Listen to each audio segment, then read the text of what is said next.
नमस्कार। मैं हूँ गजानंद वर्मा। कक्षा 12 के लिए विषय अनिवार्य हिंदी, पुस्तक पीयूष परवा, पाठ 3 गोरा, लेखिका महादेवी वर्मा। और इसका पार्ट 1 देखिएगा। आज इस पाठ में हम पढ़ेंगे गोरा। ये गोरा एक गाय का नाम है। लेखिका महादेवी वर्मा छायावादी कवयित्री है। छायावादी कवियों की 4 स्तंभों में से इनको सबसे महत्वपूर्ण माना गया है। जैसे सूर्यकांत त्रिपाठी निराला और सूर्यकांत त्रिपाठी निराला और सुमित्रानंदन पंत, महादेवी वर्मा और एक और है। ऐसे कुल मिलाकर के 4 ये छायावादी कवि हैं। उनमें इनको सबसे महत्वपूर्ण माना गया है। देखिए, गोरा जो पाठ है इसमें क्या है कि गोरा नामक गाय है। महादेवी वर्मा की छोटी बहन श्यामा, जो कि अनेक प्रकार के जीव जंतुओं को पाला करती थी, और इनकी बहन भी चाहती थी कि महादेवी वर्मा भी गाय को पाल ले या पशुओं को पालने में रुचि रखे। अन्य जीव जंतुओं को पालने का नाम लेते ही इनका मन गुस्से से भर जाता था। लेकिन एक दिन इनकी बहन ने कहा कि भाई, अन्य जीव जंतुओं को पालती तुम गाय क्यों नहीं पाल लेती, जिसके कारण कोई इसका समाधान हो सके। उन्होंने खुद के द्वारा पालित गाय को दिखाया, बिन ब्याई हुई बछिया को दिखाया। बहुत ही सुंदर वो गाय थी, जिनके पुट्ठे भरे हुए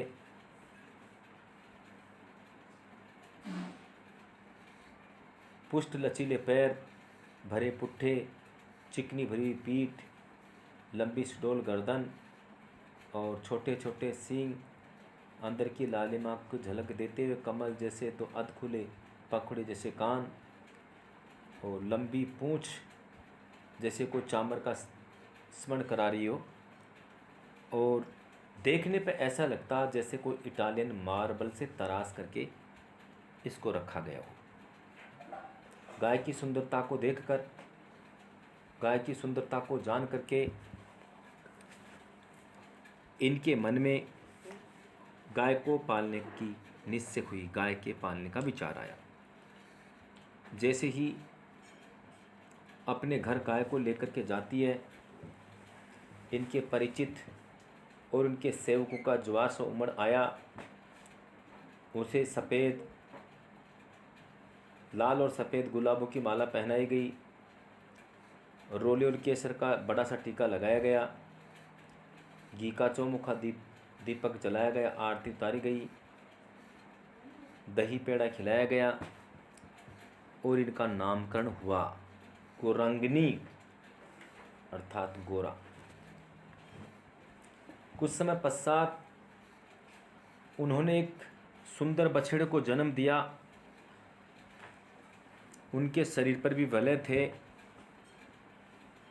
उनका नाम रखा गया लालमणि।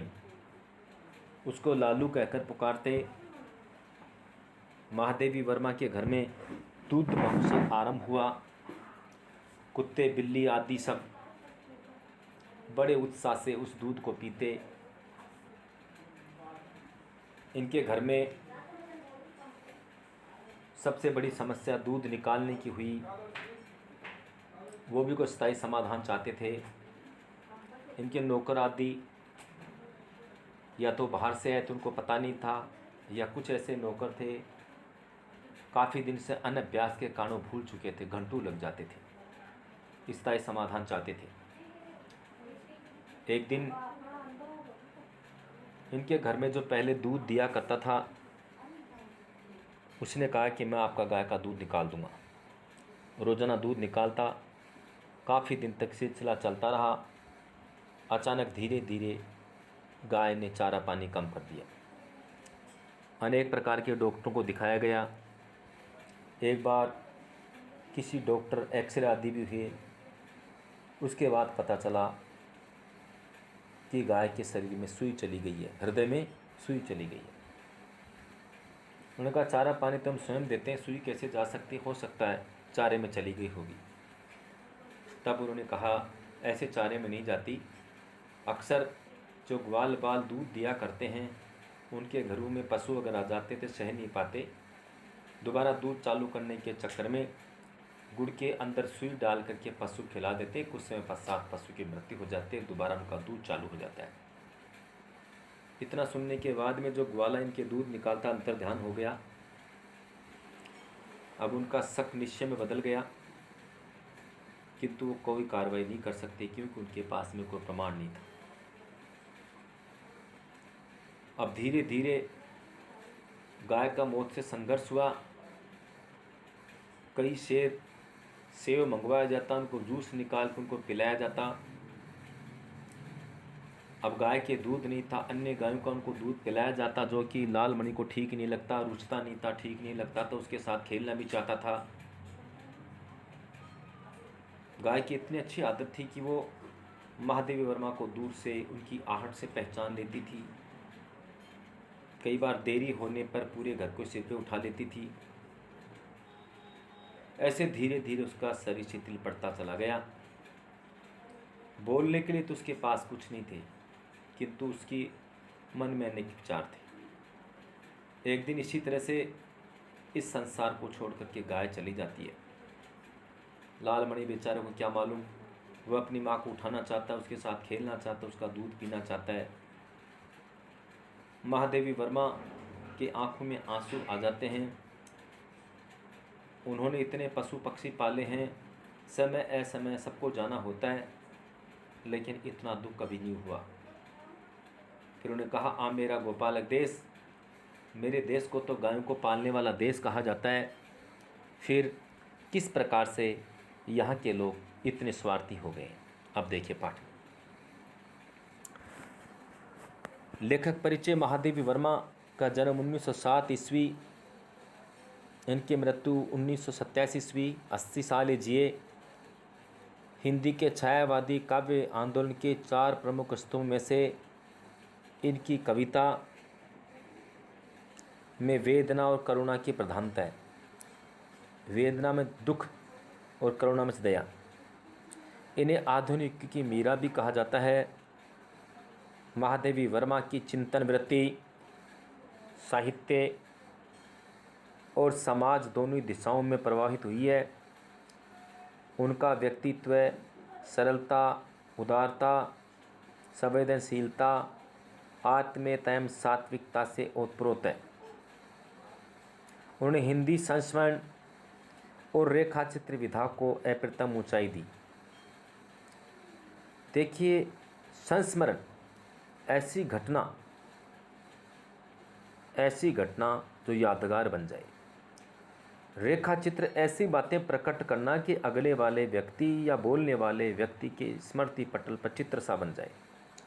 महादेवी वर्मा का गद्य भाव एवं भाषा की दृष्टि से अनुपम अनोखा है। उनकी प्रमुख रचना इस प्रकार है। कविता संग्रह निहार, रश्मि, निर्जा, सांदे गीत, दीपशिखा, यामा आदि। संस्मरण रेखाचित्र, अतीत के चलचित्र, स्मृति की रेखाएं, पथ के साथी, मेरा परिवार। निबंध संग्रह, श्रृंखला की कड़ियाँ,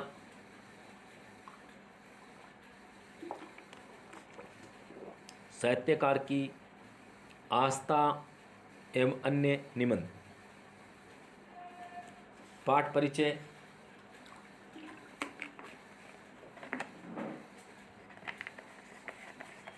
गोरा रेखा चित्र में गाय के अंतरंग व बाह्य सौंदर्य के साथ मानवीय संवेदना का रेखांकन है। क्या कहा? गोरा नामक गाय के बाहर की सुंदरता और अंदर की सुंदरता का मानवीय संवेदना रेखांकन है। ऐसा अंकन किया कि गोरा बाहर से और अंदर से।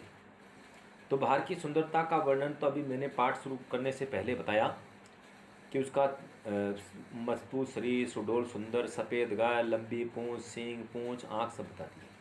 अब आंतरिक सुंदरता की बातें करें तो आंतरिक सुंदरता में यह आता है कि उसका स्वभाव बहुत सरल था। देरी होने पर रभा रभा कर घर को सिर पे उठा लेती थी।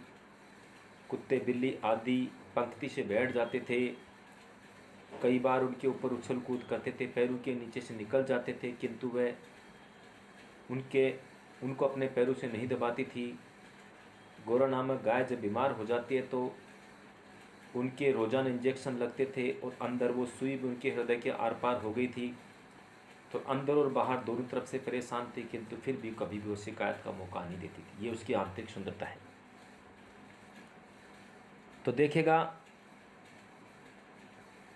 इसमें गाय का घर में आगमन, स्वागत, लेखिका के ममत्व, रोचक वातावरण एवं गाय के प्रेम को कलात्मक ढंग से प्रस्तुत किया गया है।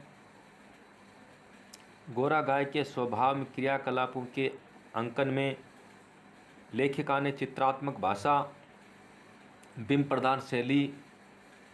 बिंब क्या है कि जो स्पर्श बिंब, दृश्य बिंब, श्रव्य बिंब, जिनको आंखों से देखा जाए, जिनको कानों सुना जाए, उनको बोलते हैं बिंब। और प्रतीकात्मक शिल्प का प्रयोग किया गया है। प्रतीकात्मक गाय का जैसे प्रतीक कैसे हो गया, ये गाय है, इसकी पूंछ है, इसके सींग है, प्रतीक चित्र हो गए प्रतीक। अंतिम वाक्य आ मेरा गोपालक देश संपूर्ण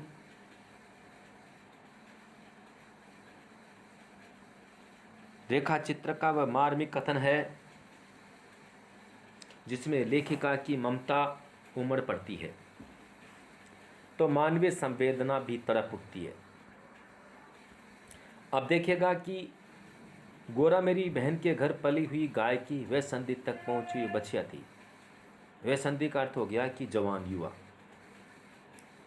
उसे इतने स्नेह और दुलार से पाला गया था कि वह अन्य गोवत्सों से कुछ विशिष्ट हो गई थी।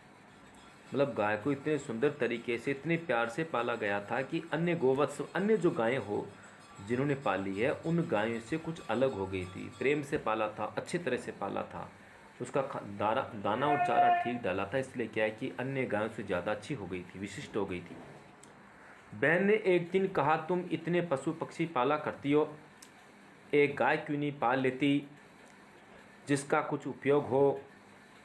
वास्तव में मेरी छोटी बहन श्यामा अपनी लौकिक बुद्धि में मुझसे बहुत बड़ी और बचपन से उनकी कर्मनिष्ठा तथा व्यवहार कुशलता की बहुत प्रशंसा होती रही है, विशेषतः मेरी तुलना में। ये कहना चाह रही है कि इनकी छोटी बहन श्यामा है, वो इस तरह से बातें करती थी, इस तरह की बुद्धि उनमें थी कि बचपन से ही कर्मनिष्ठा, व्यवहार कुशल उनका बहुत ज़्यादा था, विशेषतः महादेवी वर्मा की तुलना में।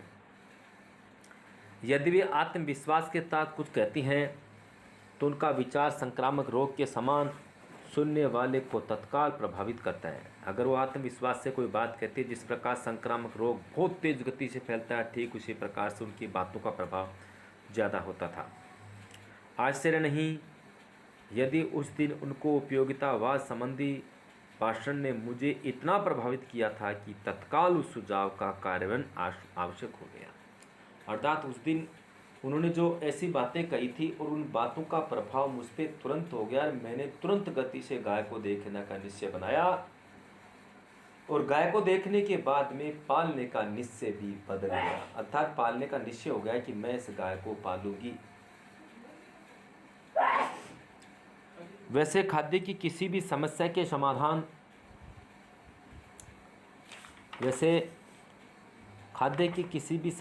समाधान के लिए पशु पक्षी पालना मुझे कभी नहीं रुचा।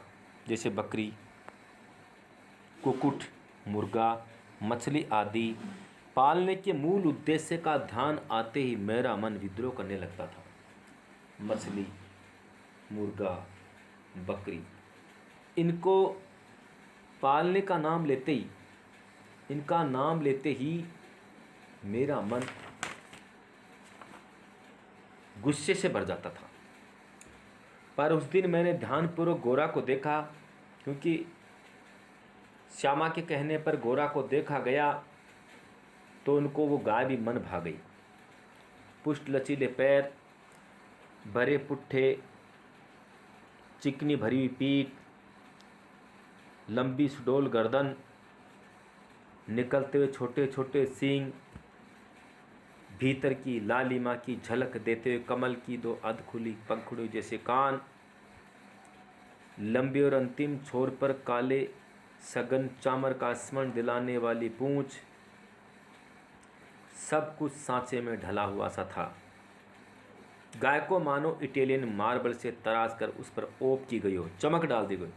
मतलब गाय को देखने के पश्चात ऐसा लगा कि जिस प्रकार से इस गाय को किसी सांचे में ढाल करके उतारा गया हो और इनके शरीर पर चमक लगा दी गई, ऐसी गाय वो दिखी उनको, जैसे कोई इटालियन मार्बल हो।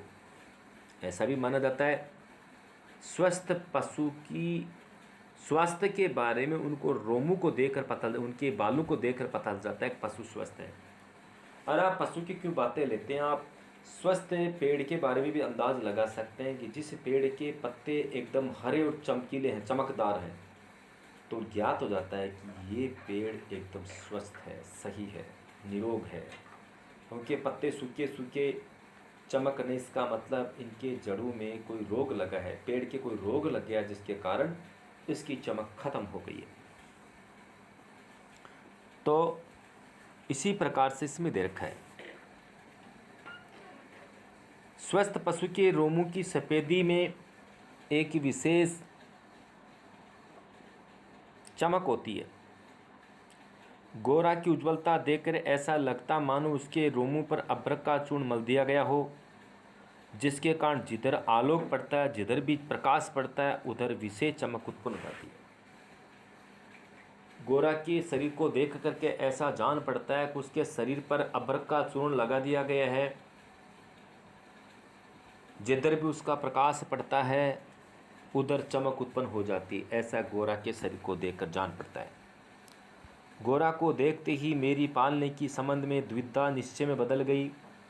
गोरा की सुंदरता, भरे पुट्ठे पैर, सींग, पूंछ, चेहरा, उनका शरीर, इन सब सारी चीज़ों का अवलोकन करने के पश्चात महादेवी वर्मा की द्विधा दूर हो जाती है और उस गाय को पालने का निश्चय हो जाता है।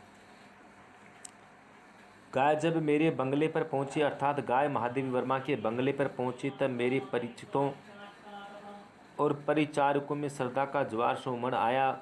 जैसे गाय को बंगले पर पहुंचाया गया तो उनके स्वयं के परिचित और उनके नौकर चाकरों का जो श्रद्धा है, प्रेम का ज्वार उमड़ आया। उसे लाल सफ़ेद गुलाबों की माला पहनाई गई, केसर रोली का बड़ा सा टीका लगाया गया और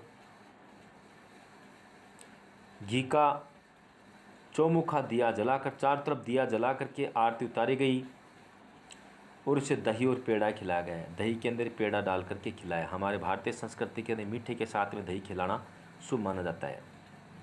उसका नामकरण हुआ, उसका नाम निकाला गया गोरांगिनी या गोरा। पता नहीं इस पूजा अर्चना का उस पर क्या प्रभाव पड़ा,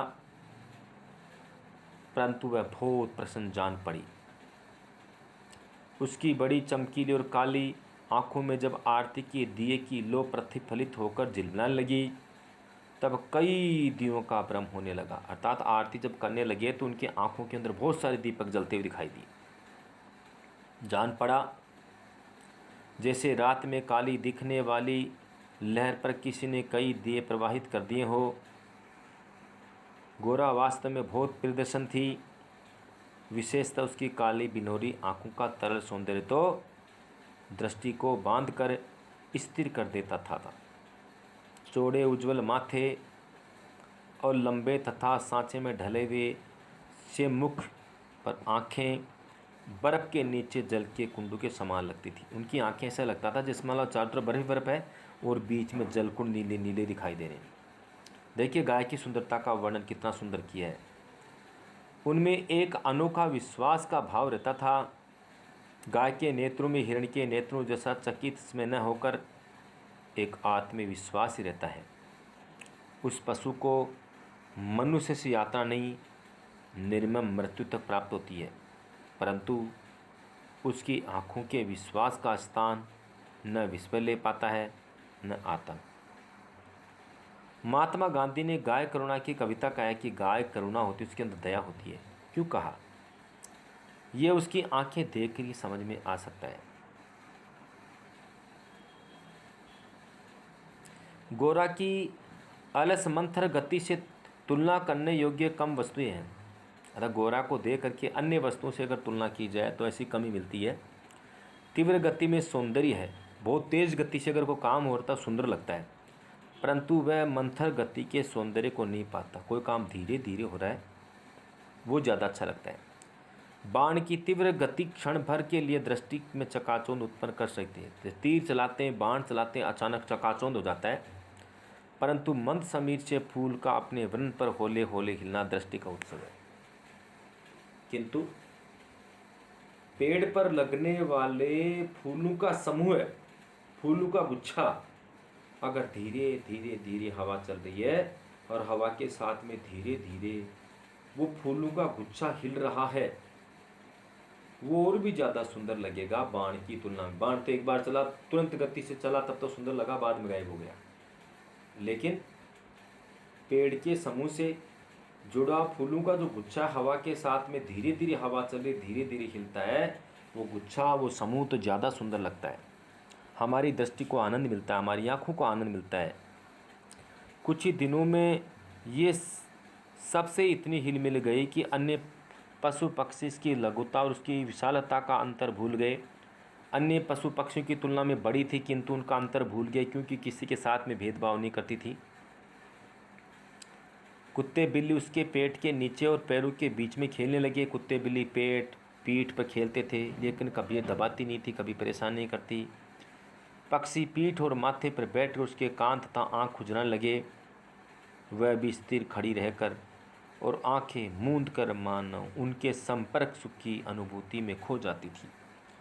छोटे जीव जंतु उस पर मंडराते रहते थे, वो भी आंखें बंद कर लेती थी और ऐसा लगता था कि उनका संपर्क पाकर के, उनका सानिध्य पाकर के वो भी उनमें खो जाती थी, आनंद में भाव विभोर हो जाती थी। हम सबको वह आवाज़ से नहीं, हम सबको वह आवाज़ से ही नहीं, पैर की आठ से भी पहचानने लगी थी। आवाज़ से नहीं, पैर की आठ से पहचान लेती थी। समय का इतना अधिक बोध उसे हो गया था कि मोटर के फाटक में प्रवेश करते ही वह बाँ बाँ ध्वनि से हमको पुकारने लगती थी। जैसे गाड़ी मोटर गेट पर आती तो बाँ बाँ करके पहचान, उसको पता लग जाता है कौन आया। चाय नाश्ता भोजन के समय से भी वह इतनी परिचित थी कि थोड़ी देर कुछ पाने की प्रतीक्षा करने के उपरांत रबा रबा कर घर सिर पे उठा लेती थी। अर्थात कुछ पाने के चक्कर में, कुछ खाने के चक्कर में, खाने की लालसा में वह पूरे घर को सिर पे उठा लेती थी, अर्थात खूब बोलती थी। उसका हमसे साचार्य जनित लगाव मानवीय स्नेह के समान ही निकटता चाहता। वो चाहती थी कि हमसे को दूर न जाए। जिस प्रकार से परिवार में एक व्यक्ति अगर बिछड़ जाता है, दूर चला जाता है, तो उसके पाने के चक्कर में बहुत दुखी हो जाता है जब तक उसको मिल नहीं। ठीक उसी प्रकार से हमें न पा कर के वो खुद भी तिल मिला जाती थी, खुद भी दुखी हो जाती थी। ऐसी स्थिति में वो चाहती थी परिवार जैसा माहौल, वो भी चाहती, परिवार की तरफ रहना चाहती थी। निकट जाने पर सहलाने के लिए गर्दन बढ़ा देती थी। हाथ फेरने पर अपना मुख आश्वस्त भाव से कंधे पर रखकर आंखें मूंद लेती थी। जब उससे दूर जाने लगते तब गर्दन घुमा घुमा कर देखती रहती। आवश्यकता के लिए तो उसके पास एक ही ध्वनि थी, और एक ही ध्वनि थी बाँ बाँ। आवश्यकता के लिए तो उसके पास में एक ही वस्तु थी। क्या कहा? आवश्यकता के लिए तो उसके पास एक ही ध्वनि थी, एक ही आवाज़ थी, परंतु उल्लास, दुख, उदासीनता, आकुलता आदि की अनेक छाया छवियाँ उसकी बड़ी और काली आँखों में तैरा करती थी। आवाज़ तो ऐसे लगती थी, बोलने पे तो ऐसा लगती है कि ध्वनि बाँ बाँ करिए, लेकिन उसमें छुपा हुआ भाव, उल्लास, खुशी, दुख, उदासीन, आकुलता, उनकी बड़ी बड़ी आँखों के अंदर जान पड़ता था कि इनमें दुख है, सुख है, वो पूरे भावों का जानकारी हो जाती थी। तो इस प्रकार से क्या है कि गाय को देख करके जान पड़ जाता था। तो ठीक है, आज ये वीडियो यहीं पर समाप्त होता है। इसका आगे का पार्ट अगले दिन आपको पढ़ाया जाएगा। Thank you, okay bye.